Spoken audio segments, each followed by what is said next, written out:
নমস্কার বন্ধুরা, আমি দীপ্তি। তোমরা দেখছো ডেইলি ডোজ দীপ্তি। আজকের ভ্লগটা খুবই স্পেশাল, কারণ আজ আমাদের রিক ভাইয়ের বিয়ে। এটা শুধু বিয়ে নয়, কিন্তু 14 বছরের ভালোবাসার মানুষটাকে আজ বিয়ে করতে চলেছে। তাই আজকে এখানে মেহেন্দি উৎসব হচ্ছে। আমরা কিন্তু সন্ধেবেলায় জল ভরে মেহেন্দি উৎসব পালন করেছি। এবার দেখো বৃদ্ধি হয়েছে, তো কাকু এখানে বৃদ্ধি করেছে। এবার দেখো আমরা গায়ে হলুদের জন্য রেডি। আজকে কিন্তু এখন আমরা জল আনতে যাব। খুব সংক্ষেপে তোমাদের ভিডিওটা দেখাচ্ছি, প্লিজ কেউ কিছু মনে করো না। এবার কিন্তু আমরা কাঠ নিমন্ত্রণ করতে চলে এসেছি, আর এখান থেকে আমরা জল নিয়ে যাব। এটা মদনমোহন বাড়ির ঠিক উল্টো পাশে যে বৈরাগী দিঘি বলে, সেই দিঘির জল দিয়ে আজকে ভাইকে হলুদ দিয়ে স্নান করানো হবে। তো চলো সম্পূর্ণ ভিডিওটা তোমাদের দেখাই। তো কার কেমন লাগছে অবশ্যই জানাবে। ঘাটে কিন্তু প্রচুর ভিড় ছিল, আর আমাদের আগেও আরেকটা ব্যান্ড পার্টি নিয়ে আরেক দল এসেছিল, তারাও কিন্তু প্রচুর ছবি তুলছে, জল তুলছে। এভাবেই কিন্তু আমাদের বাঙালি বিয়ের রিচুয়ালসগুলো মানা হয়। এরপরে দেখো আমরা বাড়িতে এসে পেয়েছি। বাড়িতে এসে সবাই কিন্তু খুব সুন্দর তালে তালে কিন্তু সবাই নাচ করছিলাম। তো আমি ভিডিও করছিলাম।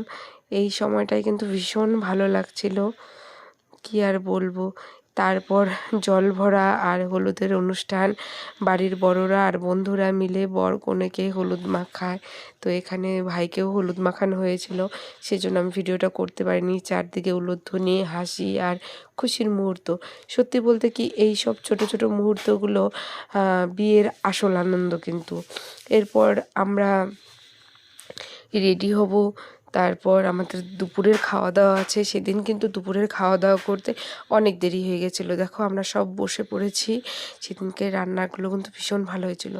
এরপর দেখো আমরা গেলাম বিয়ের ভবনে। পুরো জায়গাটা লাইট আর ফুল দিয়ে খুব সুন্দর সাজানো, এসেছে।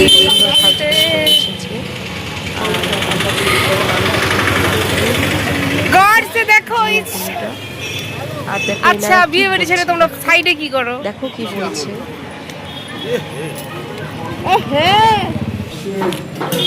এবার কিন্তু দেখো ভেজ পকোড়া, স্টার্টারে ছিল ভেজ পকোড়া। মিষ্টিতে কিন্তু ভেজ পকোড়া নিয়ে একদম চালান করেছিল। তারপর আর ছিল আম পান্না। রেডি হয়ে চলে এসেছি বিয়ে বাড়ি, নিজের সাথে এই শাড়িটা।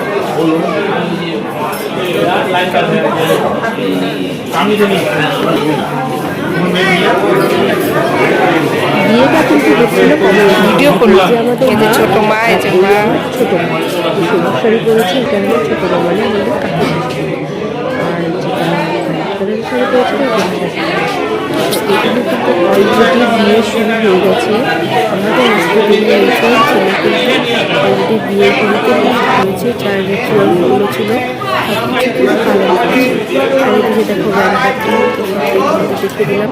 এই ভবনে কিন্তু লিফটের সিস্টেম ছিল, যেটা আমরা ব্যবহার করেছি। তো তারপরে চলো তোমাদের সাথে সবটা শেয়ার করি। এর মধ্যে কিন্তু আমাদের হাতে চলে এলো টিফিন। আর আজকে আমাদের টিফিনে ছিল মনজিনিস থেকে একটা সুন্দর চকলেট পেস্ট্রি আর একটা প্যাটিস। তো এটা খুব আমার ইউনিক লেগেছে, খুব ভালো লেগেছে। আজকাল কেউ আর সেরকম মিষ্টি খেতে চায় না। আমি যেমন মিষ্টিটা খেতে ভালোবাসি, কিন্তু যতটা পারি অ্যাভয়েড করার চেষ্টা করি। এর মধ্যে কিন্তু আমাদের কনে রেডি।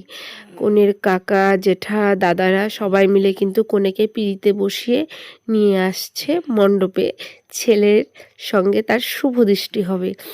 এই সময়টা কিন্তু সত্যি একটা আবেগপূর্ণ বিষয়, কারণ মানে শুভ দৃষ্টির সময় সত্যি একটা অন্যরকম একটা অনুভূতি কাজ করে। জানি না সবার হয় কিনা, কিন্তু আমার সময় হয়েছিল।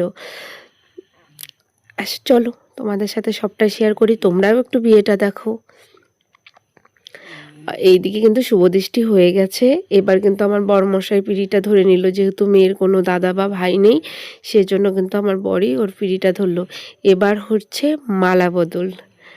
রাজে রাঙা হলো কোনে বউ গো, মালা বদল হবে এই রাতে, আজ মালা বদল হবে এই রাতে। এদিকে কিন্তু দুজনে বিয়েতে বসে পড়েছে, ওদের যা যা রিচুয়ালস ছিল সেগুলো মোটামুটি হচ্ছিল। আর এদিকে কিন্তু ওরা দুজন ভীষণ গল্প করছিল, জানি না এত গল্প থাকে কি করে। আর 14 বছর টানা 14 বছরের সম্পর্কের পরিণতি পেল। আমার ভিডিওটা যদি ভালো লেগে থাকে অবশ্যই লাইক কমেন্ট সাবস্ক্রাইব করে আমার পাশে থেকো। ভিডিওটা ভালো লেগে থাকলে শেয়ার করো বন্ধুদের সাথে। আজ আসি, আবার আসবো বিয়ের ব্লগ নিয়ে।